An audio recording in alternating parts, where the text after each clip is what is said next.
The next Nintendo Switch console is coming in June, and some more details have come out regarding the system in terms of specs, games, and pricing. But let's not gloss over the biggest news to come out this week.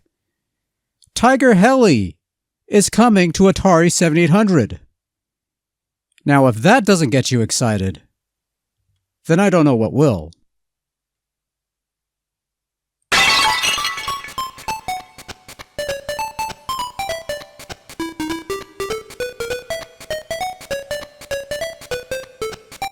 Yes, so the classic 12-plant arcade shooter Tiger Heli is making its way over to the Atari 7800 Pro system this coming June, and it's a brand new conversion to commemorate the game's 40th anniversary.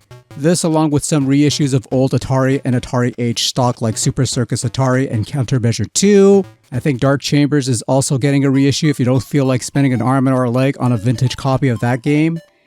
You know what? Good on Atari. I've been wanting them to put out more cartridges, and they're doing just that. And really, anytime I can add to that Atari 700 collection without breaking the bank, I'm going to welcome it. As happy as I can be. So, I welcome this news. I'm looking forward to this Tiger Heli stuff, and maybe giving some of the other stuff a try as well. But alas, we're not here to talk about new stock for old hardware. We're here to talk about new hardware. New Nintendo hardware. New Nintendo Switch 2 hardware. $449 US for the base system. Yes, hello. So this is the part where I spent about a minute or so talking about the prices and shit, but given the current trade war things and the volatility of that stuff, I decided to leave that part out. Trust me, you did not miss much. And look, I'm not going to sit here and tell you that the price was an instant turnoff for me. I've said this before and I'll say it again here. I've never been one to purchase hardware day one or even year one.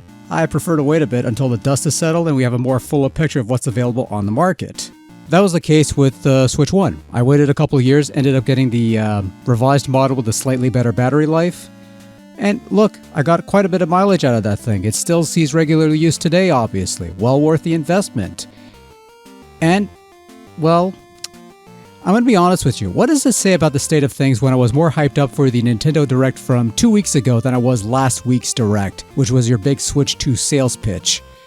Because as a Switch owner, I was keen on seeing what was in store for what was essentially the swan song for this current Switch console before the new one comes along, and Nintendo eventually decides to drag this one to the back of the barn and put it out of its misery.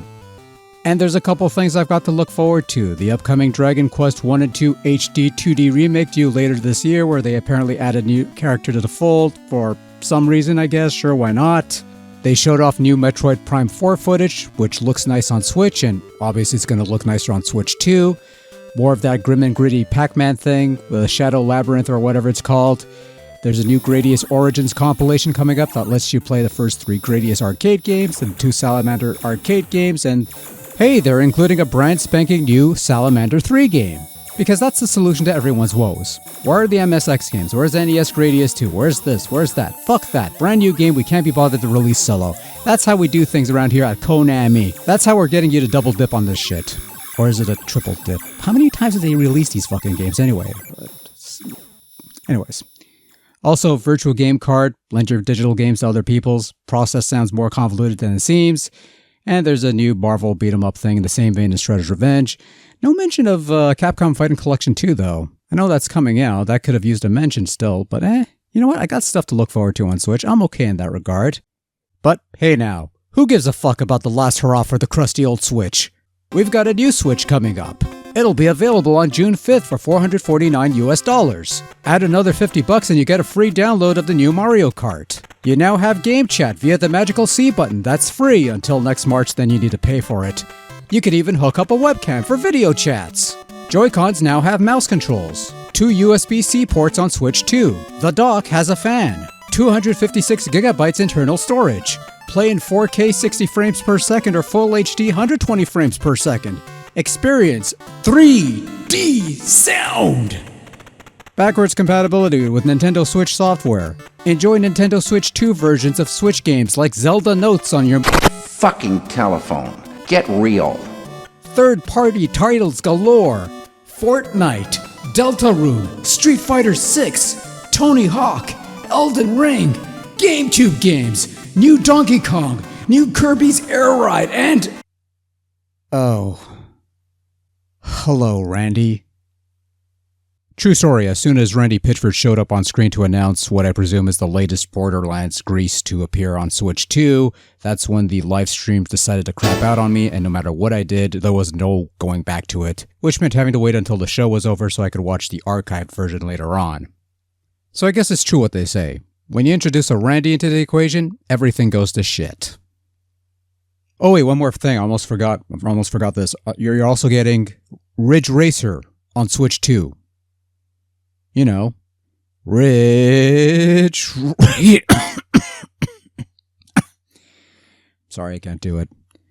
You know what I mean, though. You're getting Ridge Racer 2 on. You're getting Ridge Racer on. Anyways. Okay, so now that we've had our little fun, as it were, let me paint some thoughts. Hardware seems fine enough. Seems like they made upgrades in the right places. Looks like a sturdier machine.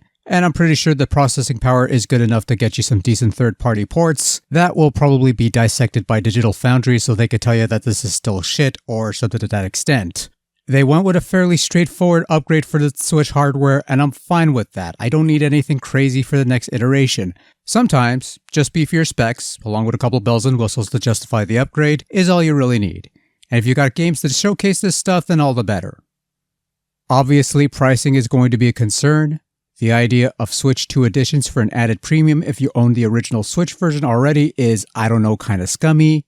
The idea of game key cartridges, carts with no actual game data but rather a download key to let you download the digital version, seems like a step above or below the download code in a box gimmick that I absolutely despise. And goes to show that seemingly larger data capacity might not last long, which will force the purchase of expensive micro SD cards of a certain type because all the usual won't work. You have to have a specific type, I think Express or something like that costs like $100 or something like that. And then there's the game launch lineup, which I don't know, I'm not really feeling it. Don't get me wrong, I'm not going to say that it's a bad lineup or anything, because you've got some quality choice titles on there. Donkey Kong looks neat, Mario Kart's always going to be a winner. And they've got some third-party heavy hitters on there, some beloved favorites most of you folks have played on other platforms and have enjoyed tremendously, I'm sure. But they're not games that scream must-have for me, nor are they games that really entice me to get a Switch 2. Cool that they're getting Street Fighter 6 and Elden Rings and things of that nature, but I could get those games elsewhere and sometimes for far cheaper with Steam sales and such. I suppose what I was hoping for, contrary to anyone else who just wanted some quality third-party ports, were more exclusive Switch 2 games and experiences, not just toss in a token game mode or anything like that, but games you could only play on Switch 2 that were built for the system in mind or some other arrangement like that. Nintendo will obviously have you covered, but I would have liked to have seen other folks pick up the slack and have more Switch 2 specific titles in mind. Because at the end of the day, that's how you sell consoles. You offer them games and experiences that you can't get anywhere else. Otherwise, if all you're offering on your new console is stuff I could probably get on Steam for far cheaper and better quality, why should I even bother? But again, that's just me. So at the end of the day, am I sold on Switch 2 based on what's currently showcased? Well, let's pretend for a brief moment that I'm not someone who generally waits a year or two before getting new hardware, by which point there's a far better picture on display and thus more choices available for said hardware. But even with that said, I'm not exactly rushing for my pre-order based on what's currently available. Again, the hardware seems nice, but there's nothing here that says, I need this right now. Besides, I still have stuff on Switch 1 left to play, as well as new stuff to look forward to. I'm not quite as hyped up about slicker visuals and Zelda notes on your phone as some folks might be. Jesus Christ. I'm happy with what I've got. There's enough mileage on the current Switch left to go, in my opinion, and I could hold out on Switch 2 a little while longer. I'm in no real rush to upgrade. And that's pretty much all I have to say on that. Will it do well in terms of sales numbers?